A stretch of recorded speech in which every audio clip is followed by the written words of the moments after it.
प्रेम से बोलिए। जय श्री हरि।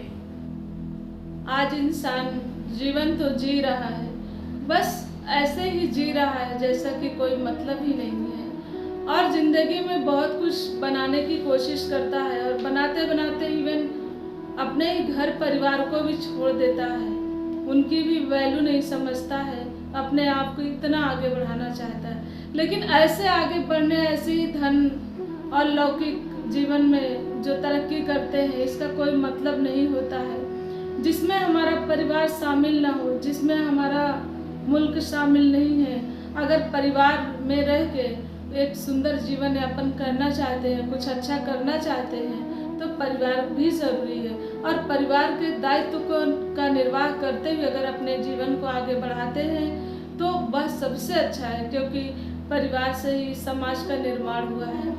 हम समाज में रहते हैं और सामाजिक प्राणी भी हैं। परिवार में रह के मर्यादा पुरुषोत्तम भगवान श्री राम जी ने पूरी मर्यादा निभाते हुए उन्होंने प्रभु की भक्ति बताई है।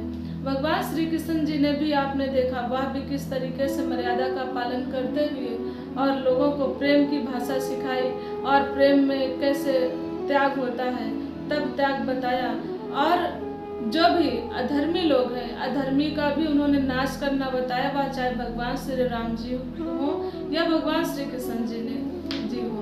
तो इस तरीके से जो धर्म पे चलते हैं, अगर अधर्म सामने दिखता है तो उस पर क्वेश्चन करना और उस पर इंटरफियर करना भी ज़रूरी होता है। ज़रूरी इसलिए होता है कि अपने जीवन काल में अगर हम उनको मार्गदर्शन दे सकते हैं तो बहुत अच्छी बात होगी, और उन्हें ऐसी प्रेरणा हो कि वो प्रभु परमात्मा को माने और उनको जाने, उनके अस्तित्व को समझे, तभी जीवन के अस्तित्व को समझ सकते हैं। नहीं तो ऐसे जीवन जो जी रहे वो निरर्थक है और एक पशु के समान ही है। जैसे वह पशु भी होता है तो उसको अपना जितना भी कार्य है वह करता है, और इंसानों के प्रति वह बहुत ही ईमानदार होता है। अगर इंसान प्रेम देता है तो, नहीं देता है तो वह उसकी भाषा भी समझते हैं। लेकिन इंसान को प्रेम दीजिए, अगर स्वार्थी इंसान है तो फिर वह आपके प्रेम को भी वैसे स्वार्थवश देखता है कि कुछ न कुछ पीछे से वह गड़बड़ करने की कोशिश करता है। लेकिन कोई कितना भी कैसा भी हो, लेकिन अपने भाव को खराब नहीं करना है, क्योंकि आप सत्संगी हो,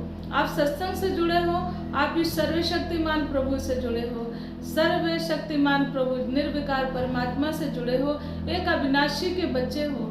जैसे कहते हैं ना कि प्रभु परमात्मा के बच्चे हो तो आपको किसी से डरने की ज़रूरत नहीं है। जहाँ भी अधर्म दिखे, अगर वहाँ पर हो सके तो आप आगे बढ़ के उसको देखें और उसके लिए रोकें और टोकें।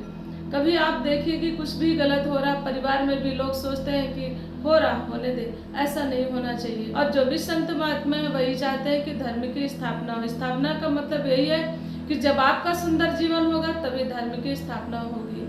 अगर आपका ही जीवन सुंदर नहीं है, आपके भी अच्छे विचार नहीं है, नेक विचार नहीं है, आप ऐसे ही विचारों से ग्रसित हैं, ईर्ष्या, वैर, नफरत से अगर आप खुद ग्रसित हैं तो एक सुंदर समाज का निर्माण नहीं कर सकते हैं। तो आइए, सत्संग से यही सब सीख मिलती है कि एक सुंदर जीवन कैसे जिया जाए, समाज में एकता भाईचारा कैसे बने, और एक सुंदर समाज का निर्माण आप तभी कर सकते हैं जब आपका सुंदर जीवन होगा। आइए, इन्हीं शब्दों के साथ हम क्षमा चाहते हैं। प्रेम से बोलिए जय श्री।